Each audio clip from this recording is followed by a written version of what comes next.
This is your dose of daily market wisdom with master trader Nick Santiago. Starting from humble beginnings, Nick has been beating the markets for over 2 decades. He shares with you his take on the profitable trades that will have you moving towards financial freedom in no time at all. To see an in-depth review of his track record and much more, go to inthemoneystocks.com. Welcome. This is your daily dose of daily market wisdom with master trader Nick Santiago. I'm Kerry Lutz. It's 3/24/21. This is show number 231. Well, Nick, markets are headed higher today. Yeah, we have a nice little pop in the markets this morning. We're seeing the Dow higher. We're seeing the Russell getting a rebound after it really got hit hard yesterday. But the NASDAQ Composite is slightly negative today. It's only down about 0.3%. It was down a little bit more just a little while ago, but that should be noted. We see these divergences as it doesn't seem like we could get all of the markets up together.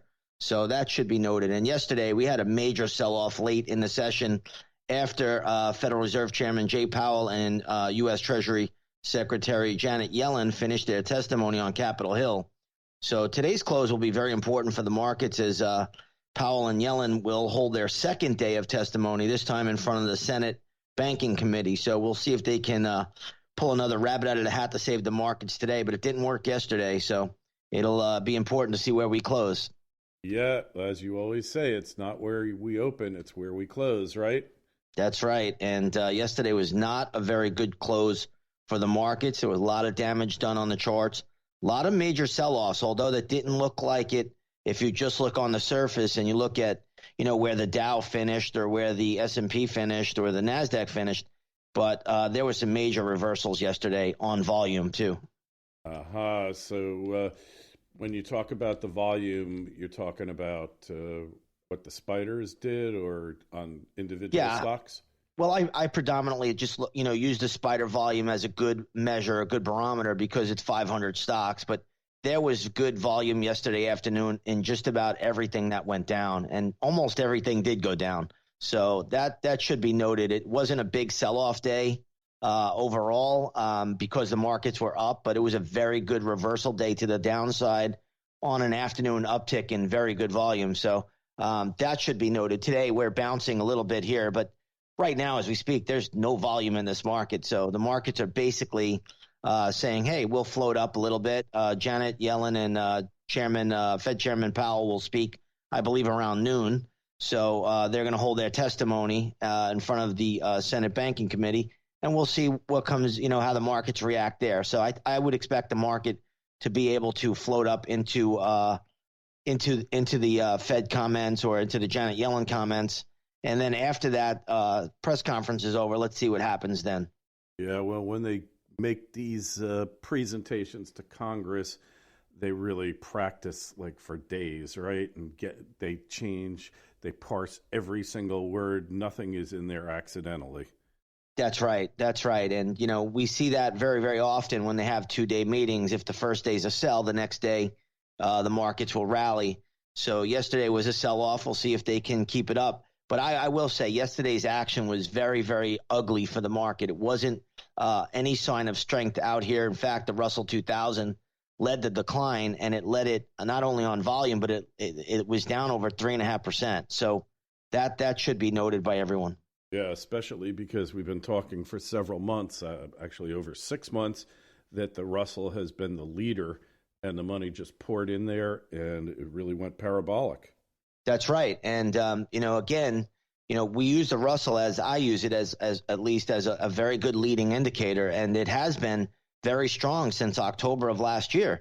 And now we're really starting to see signs that the Russell is about to roll over. So, we'll see where we go. We'll see how it plays out. But overall, I have to think that that was a very ugly session. But we'll see what we get today. All right. Hey, gold and silver also got slammed quite a bit, but they're kind of holding their own, aren't they? Yeah, they're holding their own today. We still have some weakness in the gold miners today, but the gold miners have had a very good bounce.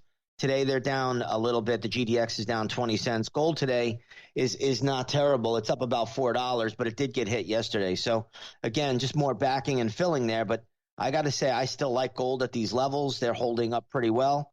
And we'll see if it ultimately turns into a fear trade where people say, hey, you know what? I think I want to own something tangible. Let me hold on to my gold and silver, and we'll see if they get a pop. Hey, so silver has been weak, but in the physical market where people actually buy the stuff, premiums are still high, and there's a divergence there between the physical and the paper. Yeah, there is. There's a big divergence there because demand is enormous right now. And in fact, it's probably the highest I've ever seen physical demand. But on the paper, it's a whole different ballgame. So that's very, very interesting to see.